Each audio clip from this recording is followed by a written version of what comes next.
was lots of positivity around West Ham last season. One of the big things, one of the main factors of our good season was the midfield partnership of Declan Rice and Tomas Soucek. Widely regarded as one of the best midfield pairings in the Premier League, and that's including the European Super League 6. But outside of those 6 clubs, there was only really one midfield partnership that was compatible in my opinion, and that was Leicester City's, Ndidi and Tielemans. I think between the defensive midfielders of the two teams with Ndidi and Rice, there wasn't much between them. I think if you did a poll on football fans out there, the neutrals out there, I think it would be 50-50. I wouldn't be too far off which one was a better player at that role. In terms of the other player, the one that got forward a bit more, the one that was responsible for creativity and scoring goals, again, I don't think there was too much between Tielemans and Tomas Soucek. I think Yuri Tielemans was the best player at the creativity, the ball playing part of it, but I think Tomas Soucek possessed the greater danger, who scored the most goals and stuff. But anyway, the two partnerships, there wasn't too much between them. The reason I'm talking about and comparing them to Leicester's is because what Tielemans had was creativity. I think we're lacking that. What Soucek had was the goal scoring thing. I think we're lacking that. And what Declan Rice had was the defensive midfield cover. I think we're lacking that as well. I think it's becoming a bit of a problem, the midfield partnership this season of Soucek and Declan Rice. I say the partnership. Tomas Soucek, he's not playing very well. Soucek is not playing very well, and I think it's becoming a problem. Is it Soucek, or is it the partnership, or is it Declan Rice's new role? That's what I'm going to discuss in this video. And I wanted to do this video, but I've done it because it's going to come across quite negative. It's a bit of a negative sort of title and question, isn't it? I'm aware of that, but that's why I did yesterday's video first. I did the positive one first. The one that said, I don't mind we got beat by Brentford because we're playing European football. We're going to give up some points in the Premier League to accommodate European football, and I'm okay with that. So I've done the positivity. This is the one that's going to cross a little bit negative. Because it's probably going to sound like at times, probably going to sound like West Ham are in the relegation zone, we're struggling in European football. It's not the case. We've had a solid start to the season. It's not overwhelming, we're not playing fantastic, but we're not playing bad. It's been a solid start. But the midfield, the partnership in midfield, I think is something that needs looking at over the next 2 weeks in the international break. I think it needs addressing, and I think it needs addressing sharpish. David Moyes alluded to it after the Brentford game. David Moyes said that Tomas Soucek's not in the best form at the minute, and he asked the question that I'm asking: is it because of Declan Rice's new role? Now, unlike David Moyes, he didn't give an answer for that, but the fact he's asking the question, I think, gives you the answer without David Moyes needing to speak anymore. My answer: yes. I think Declan Rice's new role is impacting on Tomas Soucek and impacting on the performance of them as a pairing and the team as well. But that's what we're going to discuss in today's video. Enjoy my own video to point you in the direction of our sponsors, the OneFootball app, combining social media and football with a completely free app for everybody. So get downloaded. The link is in the description and the pinned comments of this video. You download it, you click on it, ask for your favourite clubs, the countries and competitions you wish to follow. You give them a little star, then any big news for those gets straight through your phone through a notification. When you log into the app, you access what is a personalised stream, news only from the clubs and countries that you have selected. Guess where I found out that Vladimir Soucek had withdrawn from the Czech Republic squad? That's right, on the OneFootball app. It is the perfect football app for the football fan, and like I said, it's free. Trust me, I'm Scottish. I'm not spending any money on a football app, so get it downloaded. Link in the description. Anyway, enough from me, enough about OneFootball. Back to the video. Now, the word problem might seem a bit strong. It might be a bit strongly worded, but it's what I believe. I believe it is becoming a problem because I'm going to compare it to his Czech Republican teammate in Vladimir Soucek. Now, he was bad against Brentford. He was awful. Really bad. He should have got subbed off, possibly at half time, especially after the hour mark. It was his worst game in a West Ham shirt as far as I was concerned. But that's okay. He's allowed to have some bad games. He's going to have bad games. They're all going to have bad games. But as long as it's on its own, as long as it's a one-off, it's fine, it's nothing to worry about. And especially now that we've discovered Soucek's withdrawn from Czech Republic squad, so that groin injury perhaps impacted his performance on Sunday. But there's no doubt about it. Vladimir Soucek starts against Everton next Sunday. He starts. As long as he's fit, he starts. It was a one-off bad performance, it's fine. But when you've got 3, 4, 5 bad/quiet performances in a row, that's a problem. That's a problem that needs fixed, and it needs, or at least looking at and tweaked in order to not become a problem anymore. I think that's what Tomas Soucek is doing. I think Soucek's providing David Moyes with a bit of an issue on his hands now, and Moyes needs to address this. And there's 3 reasons, I think, personally, for Tomas Soucek's underperformance. Well, there's 4. I'm going to do the 4th one really quick because it's quite dismissive. And that is, last season, he set the bar really high. He was never going to replicate his form from last season into this one. If he did, he'd become 60, 70, 80 million pound on the transfer market. He'd have the bigger clubs looking at him as well. So for Tomas Soucek to almost mirror what he did last season was going to be difficult anyway. So in order to achieve that, he was probably going to always play a bit less. But I think most West Ham fans knew that and accepted that. But the standard he's been providing so far this season is even lesser than what we hoped for. Because he's not even playing average, he's playing poor. That's reason 4, over and done with. Now, reason number 3, I'm working backwards, as you can tell.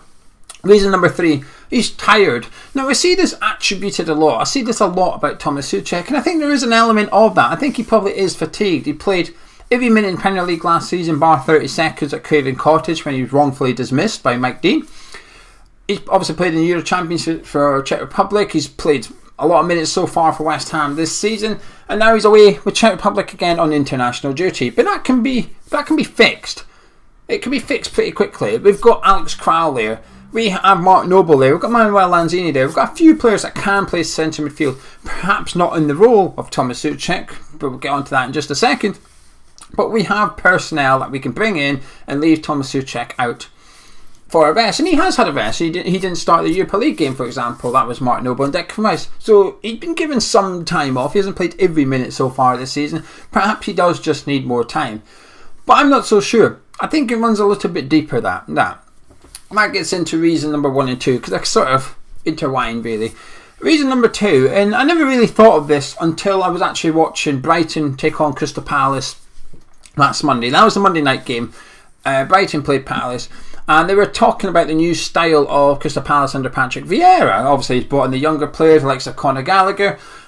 And then they were also comparing it to how Brighton were performing, because should Brighton have won that game, they went top of the Premier League. So the Potter ball, if you like, Graham Potter, been at Brighton for a couple of seasons now. They're now getting results. They've always played the pretty football, but the results didn't necessarily follow. But he's starting to get the points on the board. So they were talking about the two styles of the team and how they both play attractive football, and it was an enjoyable game to watch. And he brought up a statistic in the bottom left corner of the game, which was in relation to Palace and Brighton, but as a West Ham fan, it applied to us too, and it showed teams that have an increased amount of possession compared to last season. Now, number 1 was Crystal Palace. Expected. Roy Hodgson didn't want the ball. Give it to the opposition. We'll just defend for 90 minutes and try and scrape a 1-0 win. But under Vieira, let's keep it. So they're number 1 in terms of increase of possession season on season. Number 3 was Brighton, for reasons I've said. Number 2 was West Ham United. We had an average of 7% possession more in a game than we did last season. And 7% is a big number in football. It's not something you can dismiss. That would insinuate a change in style for us. That would insinuate a change in style of our opposition when they play us, which is they respect us a bit more. We carry more of a threat. Before last season, we'd like to play on the counter-attack. We were good on the counter-attack. But this season now, teams fear us a little bit more, and rightly so. So they're almost keen to sit back a little bit at the London Stadium in particular. And we are struggling at the London Stadium so far. 1 win in 3 or 4 Premier League games. It's not good enough. But there's an increase in possession. And I've always felt that Tomas Soucek's weakness was in with the ball at his feet, essentially. I thought in terms of physicality, hard work, heading especially. I thought he ticked all the boxes. He gets around the pitch, does really well. Tackling's nothing to complain about there. I thought the only bit of his game that let him down was his lack of creativity, if you like. Now, in terms of his passing, there's nothing wrong with it per se. Do I trust him to pass it to Declan Rice and pass it to Soufal and back to the centre backs? Yes, I do. But I think he is that. I think he is a bit safe. And ironically, of all the critics Declan Rice gets for England, I think Tomas Soucek is similar for West Ham. I think he's a bit safe. And I always say to Gonzo that I would struggle to tell you any chances Tomas Soucek had created, not with his head and in open play. I think in the box, he's fantastic. He often creates chances by heading it down, or he's a nuisance for the other team and stuff. But in terms of open play, when he gets the ball in the middle of the park, can you open up the defence? Usually, the answer is no. And sometimes I rarely remember him trying a fancy ball or anything like that. Now, you might argue that's not his job. I would agree with you to some extent. In most games it probably isn't his job. But then when we come up against teams like Brentford, in between them scoring and us scoring, for that hour period, it does become his job. He does have to start creating chances because Brentford are sitting back. We've got more possession, we've got more of the ball, we're struggling to create, we're struggling to break them down. We are going to need our midfielders to start doing something, and it's not necessarily to play Antonio in. Sometimes you've just got to play the attacking midfielder in, if that makes sense. They call it play between the lines, don't they, when an attacking midfielder picks the ball up between the opposition's midfielder and defence, and they're able to turn and all of a sudden attack on, game on. You need your centre midfielders to be able to provide that pass, give it to Bowen, give it to Ben Rama, so they can turn and start having a pop at the Brentford defence. I think Soucek is average at best in that area of the park, and that's okay. We're West Ham. We don't buy ready-made players. If Tomas Soucek was able to pass like Yuri Tielemans, he wouldn't be at West Ham. As far as I'm concerned, he would be at a much bigger club. He'd be playing in the Champions League. He'd probably be looking at the top German side or something like that. I don't think Tomas Soucek would be at West Ham. The reason he is at West Ham is because I think that part of his game isn't quite up there with the best of them in the Premier League, and that's arguably good news for West Ham. That's why we have him. But the reason number one is the obvious reason. The new role of Declan Rice, because Declan Rice does have a new role this season. He is playing more box to box. Moyes has spoken about it, Declan Rice has spoken about it, and we can all see it. You'd be silly not to be able to see that Declan Rice is bursting forward a lot more for West Ham. The stat prior to the Brentford game, I think it was, or the stat going out last week, was that in the Premier League, no centre midfielder had played the ball from the middle third or their own third into the final third as much as Declan Rice. Declan Rice had done the most passes in that area, 59 passes so far. But not only that, he'd also done the most ball carries from the middle third into the final third of all centre midfielders in the Premier League. And this includes the likes of Manchester City, Manchester United and Chelsea. 20 he had done so far. So his numbers have improved massively. He's definitely influencing West Ham in the final third. He's definitely getting forward. He's definitely changed his game. Like I said at the start of the video, I think Declan's having a really good season. I've been very impressed with him in his new role. He's much more commanding, takes much more responsibility in the game as well, and it's fantastic to see. But I do think it's come at a cost. That cost, I think, is Tomas Soucek. Soucek's having to fill in a lot more cover for Declan Rice when he goes forward.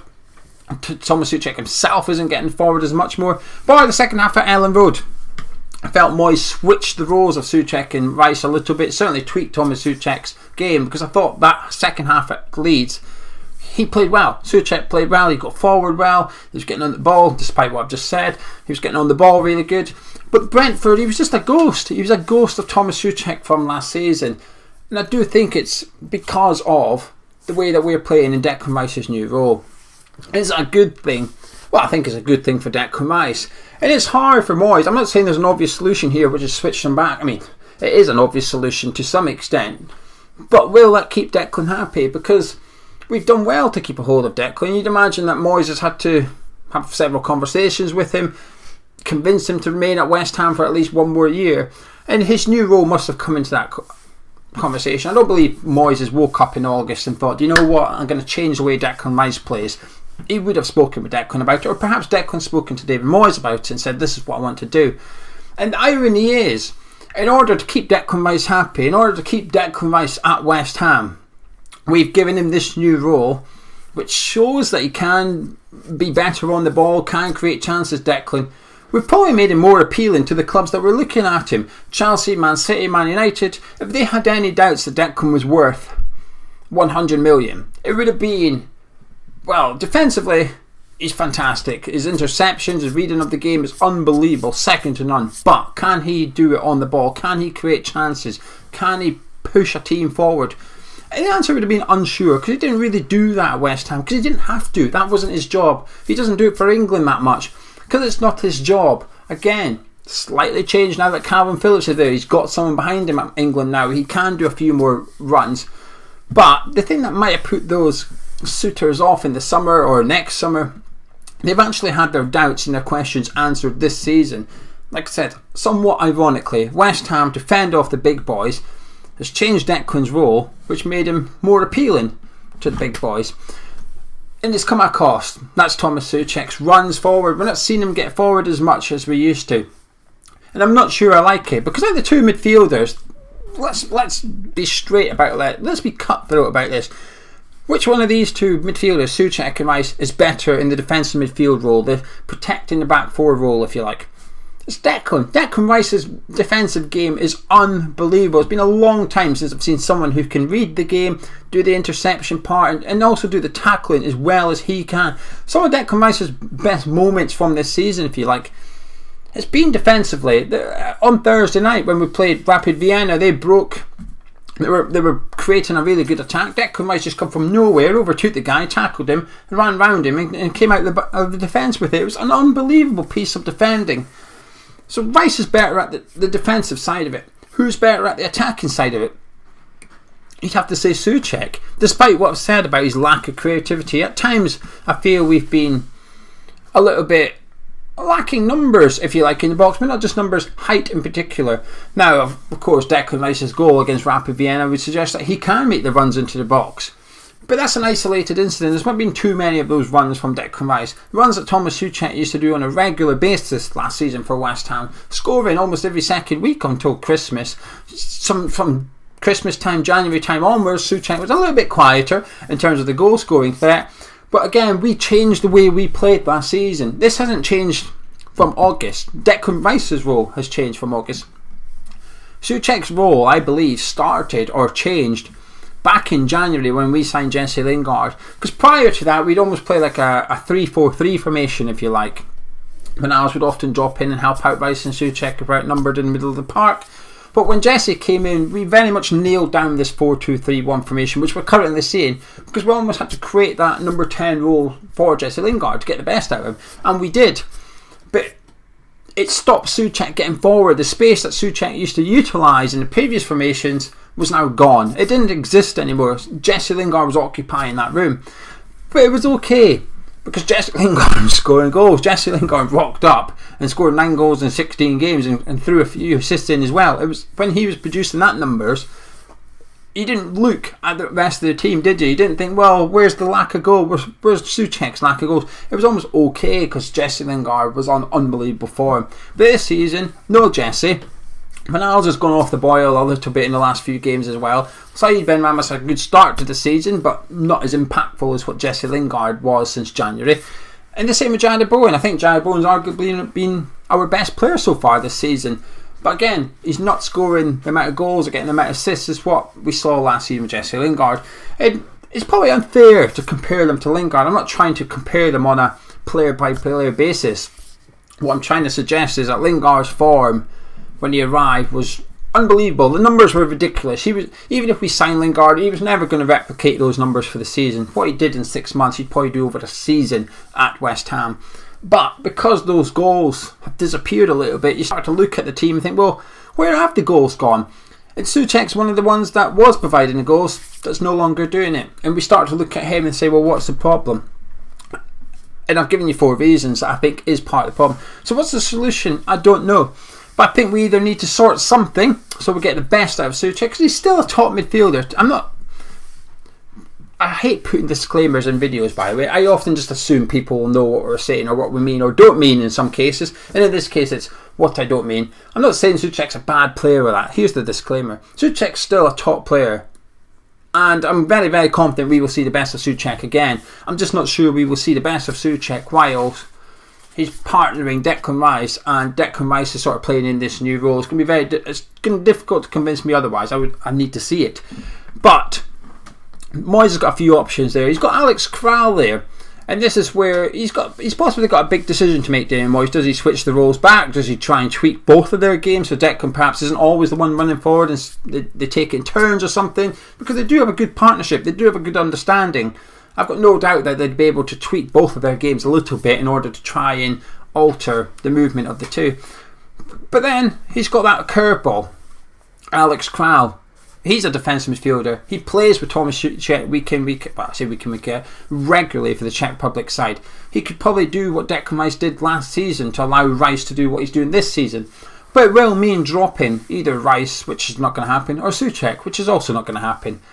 So I think the answer is, what do we do with Soucek and Rice? Maybe converting back to what they did last season is the answer. I don't know. But anyway, crikey, this is a long video. It's the longest video I've done for a long time. But sometimes when you get a juicy topic, you like to ramble, and I like to ramble. If you enjoyed this video, drop a like on it, subscribe here around here, and also leave your comments underneath this video. I'll be having a little look at them this evening and replying to some of you as well. So get your comments in with what you think. Maybe you don't think there is a problem. If you do, let me know what you think it is, and I'll have a little leave. Catch you in a bit.